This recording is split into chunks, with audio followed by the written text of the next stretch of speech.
Eu queria falar um pouco de democracia, porque nem sempre a gente consegue valorizar as nossas conquistas democráticas.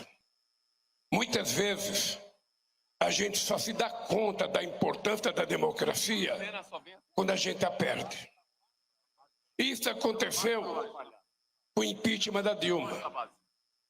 Foi a primeira experiência que a maioria de vocês jovens tiveram nesse país do significado da derrota da democracia.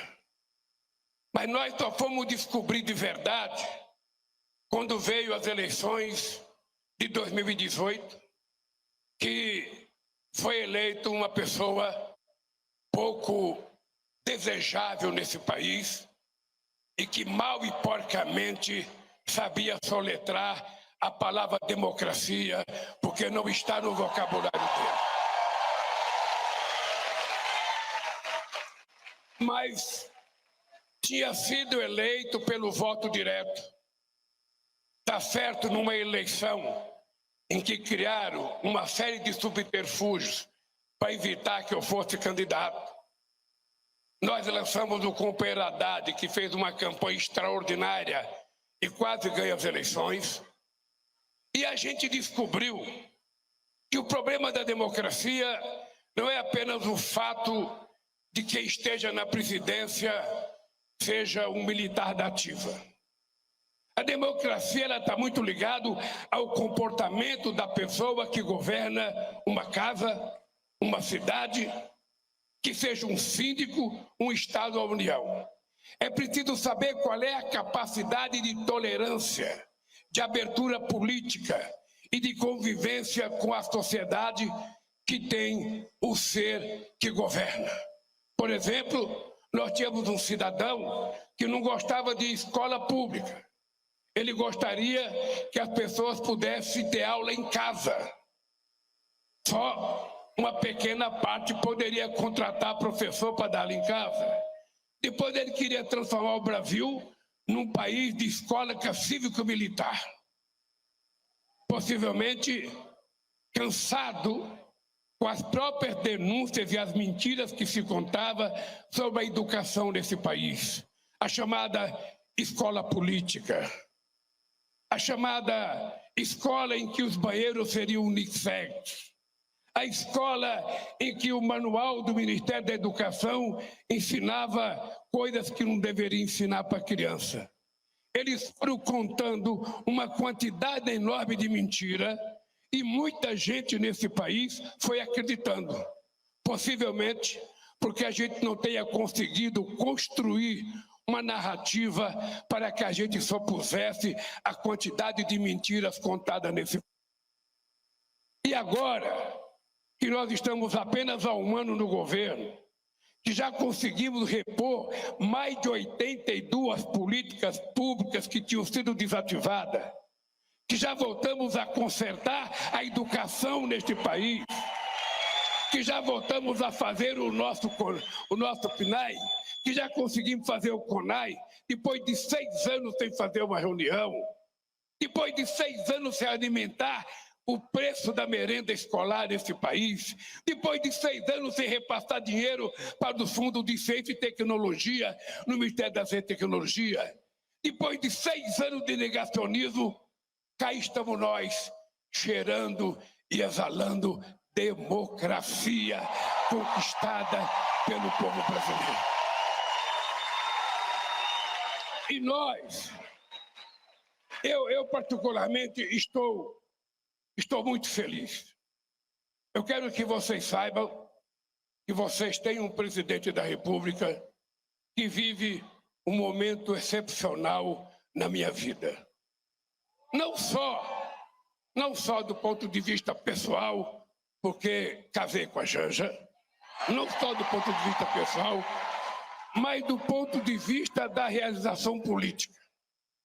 Eu sei o que eu passei e eu sei que eu só estou aqui porque vocês acreditaram que era possível a gente voltar aqui. Essa crença essa crença, que para quem não viveu parece pouco, mas para mim, que passei 580 dias na Polícia Federal, ouvindo todo santo dia, de segunda a segunda, bom dia, presidente Lula, boa tarde e boa noite. Eu aprendi muito mais do que eu já sabia da importância da democracia.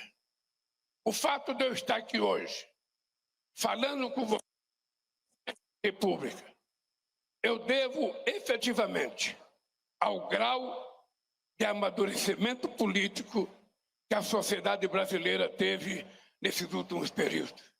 Quem é de nós que não ficou chocado quando nós vimos um governo, não apenas um presidente, um governo inteiro, ver morrendo mais de 700 mil pessoas pela Covid e ele negando que a Covid existisse, ele negando a vacina e receitando um remédio irresponsável para milhões de pessoas que eram enganados diariamente nesse país. Nós vivemos o que é a história da fake news. Nós sabemos, inclusive, o que ela está criando de violência na cabeça dos nossos adolescentes nesse país. O que é o bullying, sabe, feito todo santo dia pelas redes, que de social tem pouca coisa, mas é muito mais rede digital do que rede social. Nós estamos vivendo isso. E nós, muitas vezes, estamos perdendo a nossa condição de seres humanos, humanistas, fraternos, solidários, e estamos ficando um pouco refém dos algoritmos que mexem com a gente 24 horas por dia, dizendo o que a gente tem que fazer ou o que a gente não tem que fazer. Esta é uma geração que está nascendo numa experiência que eu não vivi. E por isso a democracia corre mais risco. Por isso a gente vê a extrema-direita crescer em vários lugares do mundo. Não apenas na América Latina, no Brasil, na Argentina, a gente vê crescer na Holanda, a gente vê crescer na Espanha, vê crescer em Portugal, vê crescer nos Estados Unidos, vê crescer na Hungria e vê crescer na França e em vários outros países. Uma extrema-direita irresponsável, uma extrema-direita que mente descaradamente o dia inteiro sobre tudo e que utiliza a boa-fé religiosa do nosso povo, a espiritualidade santa do nosso povo para fazer política.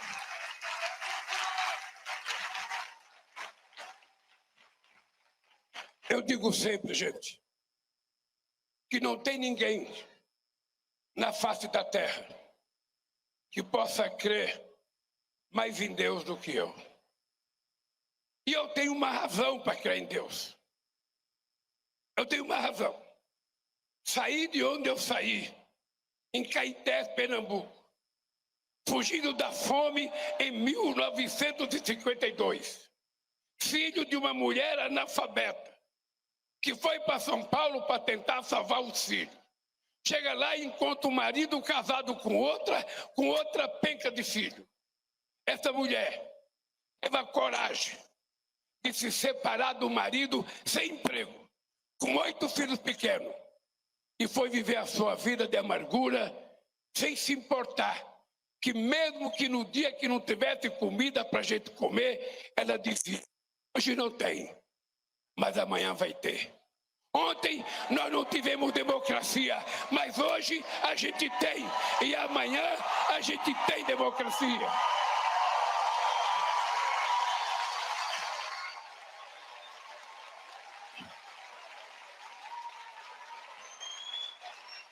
E nós precisamos aprender essa lição extraordinária que a vida nos deu. Eu estou feliz por uma razão muito simples. Eu já era considerado, mesmo sendo o único presidente desse país, sem diploma universitário, o presidente que mais tinha feito universidade na história desse país. Porque, meus caros deputados, eu nunca consegui compreender Por que que os outros países da América Latina, tão pobres quanto esse país, tiveram universidade primeiro do que nós? Quando a gente estava fazendo a nossa primeira universidade em 1920, a Argentina já estava fazendo a sua primeira reforma universitária. O Peru já tinha desde 1554 a Universidade de São Marcos. E a gente foi criar a nossa primeira. Eu sei que tem muita gente que não gosta, mas a verdade é que a elite que governou esse país durante todos esses anos não gostava de ver pobre estudando na universidade desse país.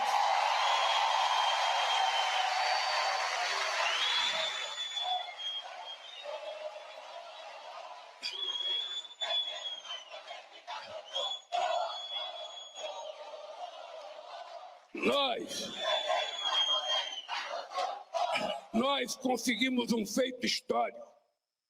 E aí, companheiro da UNE, o meu reconhecimento, que mesmo nos momentos mais difíceis, quando algumas pessoas da elite não queriam que a gente criasse o REUNE, não queria que a gente criasse o ProUni, não queria que a gente fortalecesse os fiéis, a UNE esteve junto conosco durante todo esse tempo, para que a gente convencesse a sociedade da importância da educação.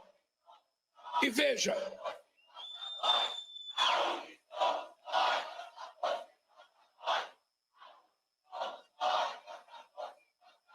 de vez em quando vocês gritam se eu tomo água. Veja, eu vou dizer para vocês 3 coisas importantes. A semana passada, nós conversamos com o companheiro Camilo e resolvemos fazer uma com a imprensa diferente. Ao invés de fazer um lançamento de um programa de educação lá no Palácio do Planalto, onde a gente é obrigado a convidar os funcionários do Ministério para poder lotar, porque o pessoal de casa não vem. A gente, então, resolveu fazer uma coletiva especializada. A gente resolveu convocar a imprensa especializada em educação e a gente resolveu chamar as entidades que cuidam da educação nesse país. E fizemos uma coletiva onde o companheiro Camilo falou por volta de 45 minutos sobre educação, tudo que a gente encontrou, tudo que a gente fez e tudo que a gente está fazendo. E depois nós demos uma entrevista respondendo a 10 perguntas. E eu lembro uma coisa muito engraçada. Quando nós anunciamos que cada menino no ensino médio ou menina vai receber R$200 por mês, no final do ano vai ter 1.000 depositado na sua poupança. No segundo ano, se ela passar, ela vai ter mais 200 por mês.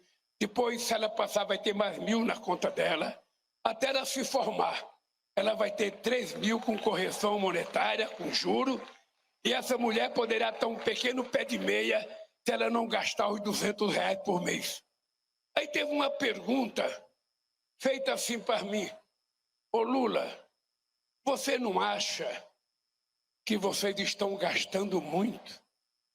Eu falei, querida companheira, gastar vai ser quando eu não investir nessas crianças, que tiver que depois tirá-lo da droga, tirá-lo do narcotráfico, tirá-lo do crime organizado.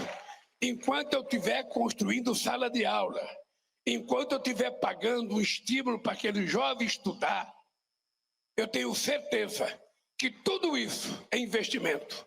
Agora, quando eu deixar de fazer esse investimento e ficar construindo penitenciária, ficar presídio, sabe, poderoso para prender as pessoas não poder nem se ver, aí sim eu estarei gastando dinheiro.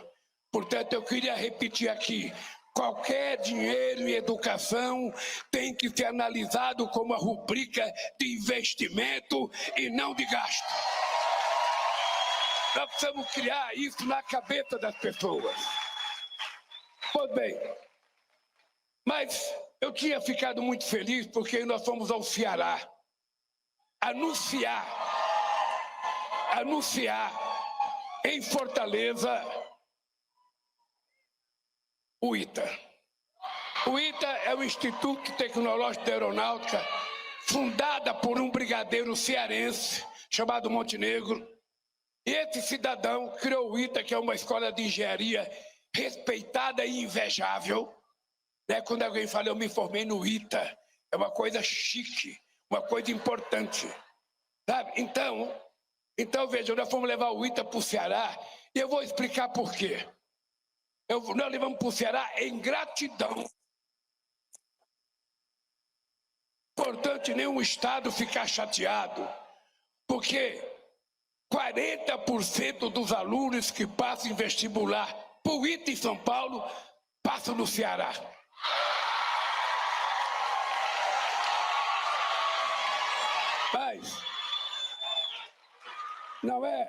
Mas o ITA do Ceará é para receber aluno de todo o território brasileiro, de Santa Catarina, do Rio Grande do Sul, e de Roraima, todo mundo.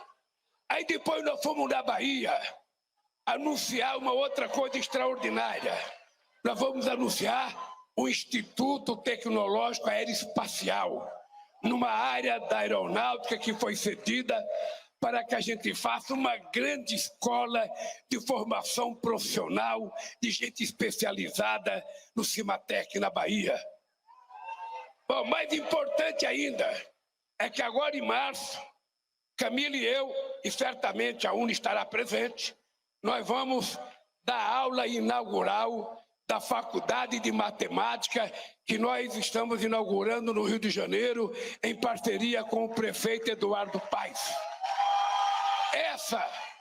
Essa Faculdade de Matemática, ela vai fazer uma seleção entre os nossos meninos e meninas que participam da Olimpíada da Matemática e conquistaram medalha de ouro. Nós vamos fazer uma seleção, talvez um pequeno vestibular entre todos os premiados, e vamos colocar nesse primeiro ano 100, no ano seguinte mais 100, no outro ano mais 100, no outro ano mais 100, até chegar em 400 alunos, com apartamento já comprado, para que o aluno possa ficar no Rio de Janeiro, estudando e morando. Se isso der certo, quem é que disse que a gente não pode criar outras faculdades de matemática, quem sabe faculdade de física, quem sabe pegar as coisas mais especializadas e a gente começar a garantir que os nossos gênios estudem aqui, se formem aqui e trabalhem aqui. Bem, obviamente que vocês não perdem por esperar. Vocês não podem por esperar, porque nós queremos fortalecer muito a educação junto ao povo indígena desse país e formar muitos professores, porque é preciso que a gente garanta a oportunidade para todos. Mas depois dessas coisas que nós fizemos, eu estou aqui na CONAI agradecendo a Deus por estar aqui. Porque de vez em quando a gente se reúne e a gente costuma cobrar muito da gente. Eu não me importo que o movimento reivindique do nosso governo. Afinal de contas, foi para isso que vocês nos elegeram, para cobrar de nós aquilo que vocês sonham. Mas é importante a gente saber que nós temos que cobrar do governo que a gente elegeu, sempre cobrar de olho na realidade, porque quando a gente pede mais dinheiro para uma coisa, tem duas formas da gente ter. Ou a receita cresce, ou nós temos que tirar de uma área para colocar na outra. E todo mundo sabe que quando o cobertor não é tão grande, se você cobrir a cabeça, você descobre o pé. Então nós temos que fazer mágica para ir definindo cada vez mais as prioridades. E as prioridades do nosso governo são duas. A educação e a saúde pública merecem prioridade no nosso governo. E, em terceiro lugar, o cultura, porque sem cultura nenhum país também vai a lugar nenhum. Esse país não tinha nem Ministério da Cultura. Eu quero terminar dizendo para vocês o seguinte: vocês podem cobrar de mim o que vocês quiserem, vocês podem cobrar da UNE o que vocês quiserem, vocês podem cobrar do Camilo o que vocês quiserem, mas nós não podemos perder de vista o seguinte: tem gente que não está atrás de nós, que não está conosco. Tem gente que não vai cobrar da gente. Tem gente que quer destruir. Tem gente que não aceita o fato de nós estarmos governando. Tem gente que não aceita o fato da gente ter realizado a CONAI. Tem gente que não aceita o fato da gente ter colocado cota nesse país para que o povo negro pudesse ter oportunidade igual a todo mundo. Tem gente que não admite que a gente coloque indígena na universidade. Tem gente que não quer que a gente coloque uma filha de empregada doméstica para ser médica, para ser doutora. Isso é um preconceito que está arraigado na nossa cultura, no nosso nascimento aqui nesse país. Então é importante a gente não esquecer nunca de uma coisa. É importante a gente não esquecer. Vocês têm a responsabilidade de nos cobrar e de nos ajudar a fazer as coisas que nós temos que fazer. Porque quando a gente manda um projeto de lei para o Congresso Nacional, não são esses deputados que estão aqui que vão resolver. Esse aqui já é voto garantido. O que nós precisamos é ter competência e habilidade para ir conversar com aqueles que nós não gostamos e com aqueles que não gostam de nós, para que a gente possa convencê-los a votar nas coisas que nós queremos. Esse é o exercício, porque nós não somos principistas. Aí eu vou brigar, se não me der paciência, mas eu briguei. Aí eu vou brigar, se não me der paciência, mas eu briguei. Não.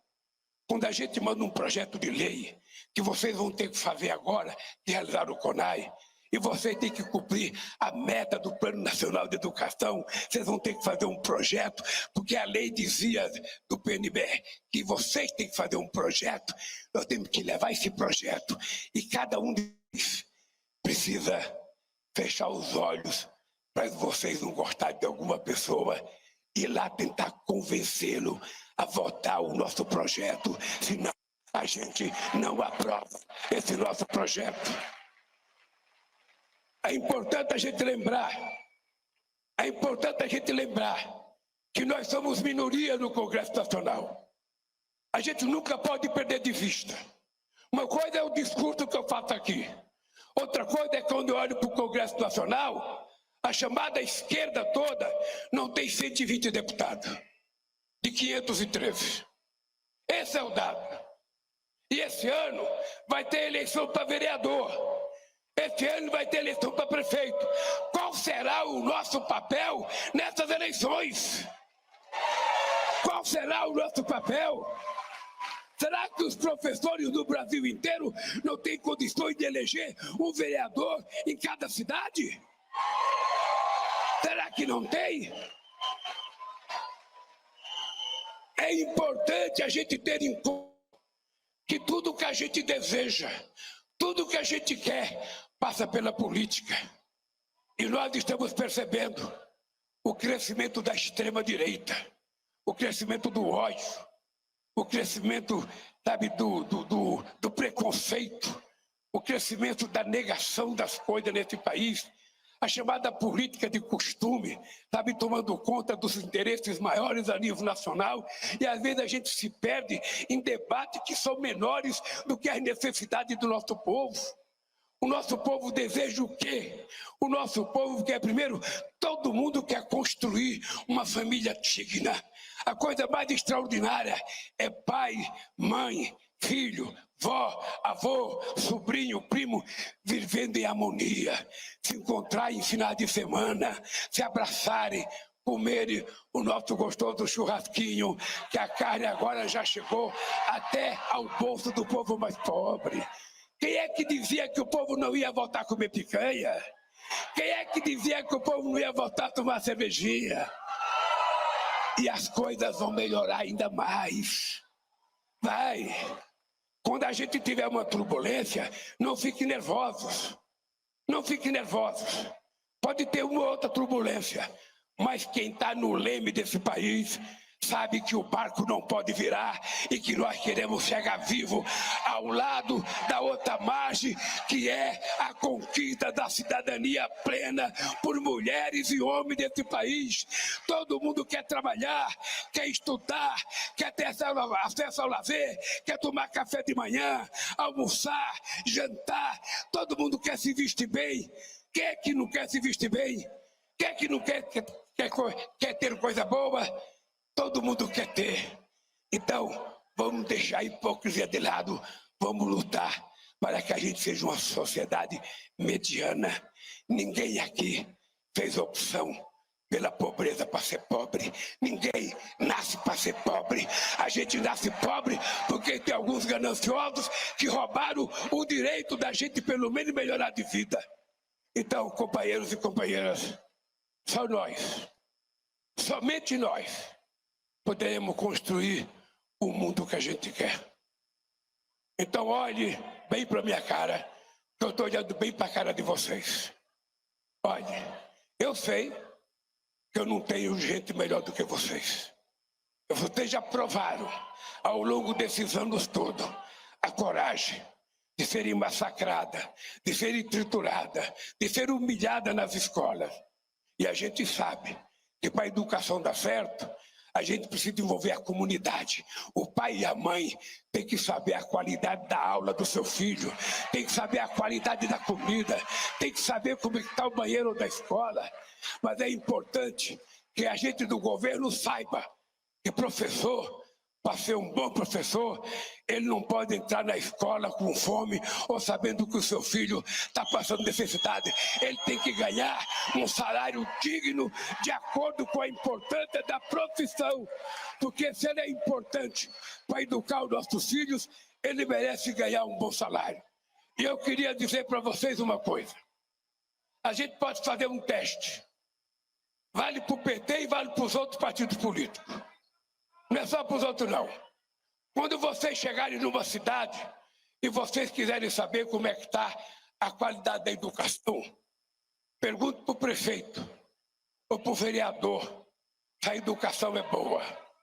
Se ele falar que a educação na cidade dele é maravilhosa, pergunte se o filho dele estuda na escola pública. Pergunte. A mesma coisa vale para a saúde. Pergunta, a saúde aqui é boa? Ele vai dizer, maravilhosa, aqui a saúde é extraordinária. Quando você tem dor de barriga, você usa a tua saúde? Não. Então é boa para os outros, para ele não. E se ela é boa, tem que ser boa para ele. Esse é um parâmetro para a gente medir a qualidade das coisas nesse país. E para a gente acreditar na escola pública de qualidade, nós temos que ter em conta os nossos prefeitos, e os nossos servidores precisam ganhar o mínimo com decência para que eles possam ser cobrados pela gente. No mais, companheiros e companheiras, nós temos mais 3 anos juntos. Pode cobrar. Faça uma lista de cobrança que eu vou fazer o esforço para atendimento. Aquilo que a gente não puder fazer, a gente vai poder não fazer junto. Mas aquilo que a gente puder fazer, eu posso dizer para vocês. Nós faremos todo o sacrifício para que professor e professora volte a ser uma profissão charmosa, que o nosso jovem queira ser professor, que a nossa mulher queira ser professora e que a gente ande de cabeça erguida. Graças a Deus, esse país voltou a respeitar aqueles que ensinam os nossos filhos. Um beijo no coração, um abraço, queridos companheiros.